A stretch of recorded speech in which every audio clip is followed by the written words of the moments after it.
Your COD Mobile settings might be holding your movement back without you even realizing it. In the first tutorial video I did, I showed you guys some of the basic settings you should change, but we are not done yet. So here are more basic settings and HUD changes that can make your movement smoother, give you a cleaner screen, and make your controls more comfortable. Make sure you watch to the end because one of these settings could completely change the way you play.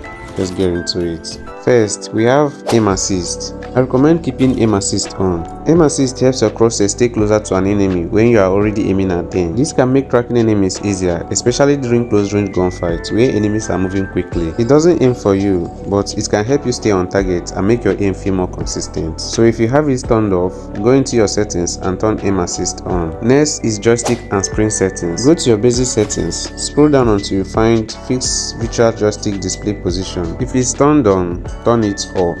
When it's off, your joystick can appear wherever you touch on the bottom left side of the screen where your joystick is located. And when it's turned on, your joystick stays in one fixed position, even when you move your thumb to different positions on the bottom left side of the screen where your joystick is located. But I recommend turning it off because having the joystick appear wherever you touch gives you a more natural and flexible feel when moving. Personally, I find this smoother for movement. Also, reduce your joystick size to around 40% and the opacity to 0% for a cleaner view. A smaller joystick gives your thumb more room to move around the screen, which can make your movement feel smoother and more comfortable, especially when you are strafing, changing direction, or moving quickly. Making the joystick invisible gives you a cleaner view of the screen because the joystick isn't covering parts of your gameplay. So I personally use 40% joystick size and 0% opacity for a cleaner HUD. Also, drag your sprint button down closer to your joystick. This reduces how far your thumb has to travel and makes sprinting feel quicker and more comfortable, especially when you're trying to move quickly during a gunfight. Instead of making a long swipe forward, you only need a small swipe to trigger your sprint. Just make sure you position it somewhere that feels comfortable for you. Moving on to the third one, which is prone button. Go to your basic settings, scroll down until you find hide prone button and turn it off. When you turn it off, you will have a dedicated prone button icon on your HUD. And when it's on, the prone button won't be available, so you have to press and hold the slide button to go prone. So I recommend turning hide prone button off. Also,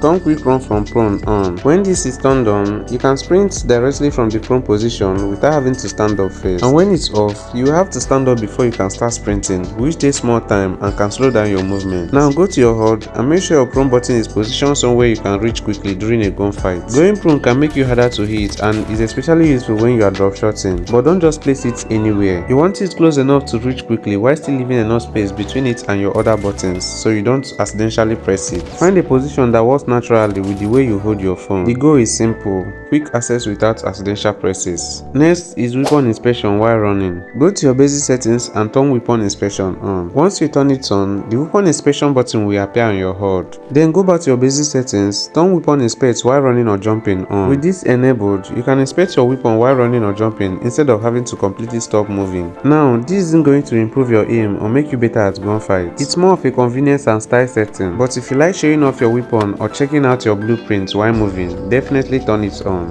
Finally, we have damage number. Go to your basic settings and turn damage number on. Then increase the damage number transparency to 100%. This makes the damage numbers much easier to see when you are shooting an enemy. Being able to clearly see your damage numbers gives you instant feedback during a gunfight. You can see how much damage you have dealt to the enemy and know whether your shots are actually connecting. This can also help you recognize when you are consistently hitting your shots, especially when you are testing different guns or attachments. I recommend keeping the damage number transparency at 100% so the numbers are fully visible and don't become difficult to see during a fast gunfight. And that's 5 more basic COD Mobile settings and HUD changes you should try. If you haven't watched my first video on 5 basic settings you should change yet, go check it out because there are more settings you should change there. And if you also want to improve your sniping, I made a full tutorial on how to become better at sniping in COD Mobile. So click the card on your screen and I will see you guys there. Don't forget to like and subscribe for more COD Mobile tips and gameplay. Thanks for watching. Peace out.